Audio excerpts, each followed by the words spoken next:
Hey everybody, welcome back to the channel. Thanks for tuning in, thanks for watching. If you have not hit that subscribe button yet, please hit that subscribe button. If you like the video, like the content, please hit that thumbs up. So we're back in the shop today after the last race, and we're going to go through some stuff that we learned and we took away from the last race, plus do some maintenance on the car. So let's get into it.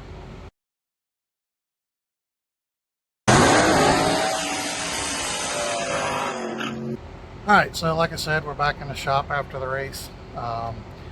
We did really good at the race. We're getting better off the tree. So that's a plus. We made it to round 3 again. This is the second one in a row. So the nice thing about today is we don't have a whole lot of maintenance to do on the car, so everything's pretty much checked out, worked out. So we're good to go there.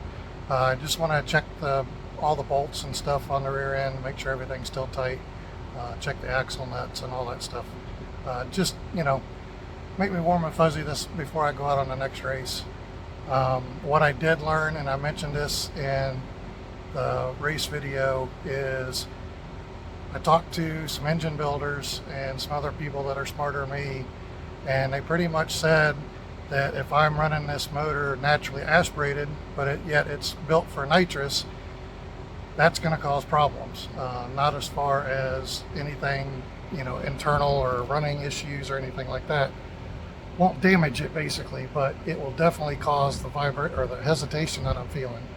So I talked to a guy that owned this car before I bought it that actually ran with the nitrous, and it was set up with a button on the steering wheel. And he told me that once they basically let off the trans brake and got rolling, then they'd hit the nitrous button, so they didn't, leave the line that hard or spin or anything like that off the line. So basically that's what I'm seeing. So when I let off the trans brake, I'm letting it off at 4,000 RPMs. By the time the car gathers itself, and I should be hitting the nitrous button, which is 5,000 RPMs. So I'm not dumping all that extra fuel, and I'm not dumping that 180 shot of nitrous into the motor. So that's why I'm seeing the hesitation, because it's basically trying to gather itself back up because it's expecting that and not getting it. And once it, collects itself and, figures out it ain't coming, then it just picks up and takes off from there. So that's the reason the hesitation is in this motor. The fuel bowl accelerator pump definitely helped. It did not hesitate as much or as bad, I guess. But, it's taken me all season, but the hesitation problem is now solved. I'm not going to worry about it anymore because now I know what's causing it, and I'm not going to fix it unless I hook the nitrous back up and start using it. I haven't decided 100% what I'm going to do as far as hook the nitrous up or pull this motor out and put a motor in that is just naturally aspirated, which is what I would like to do, but I'd have to sell this motor first. So if anybody's interested, this motor is for sale, complete. It basically drop in all the nitrous stuff, all the solenoids, the bottles, all the lines, the extra fuel pump for the nitrous, everything, except the things that I'm going to need to put on the other motor, like the headers, flex plate, engine,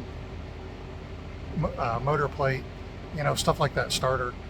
But basically the motor coming out, if I can sell it and put just a naturally aspirated higher horsepower motor.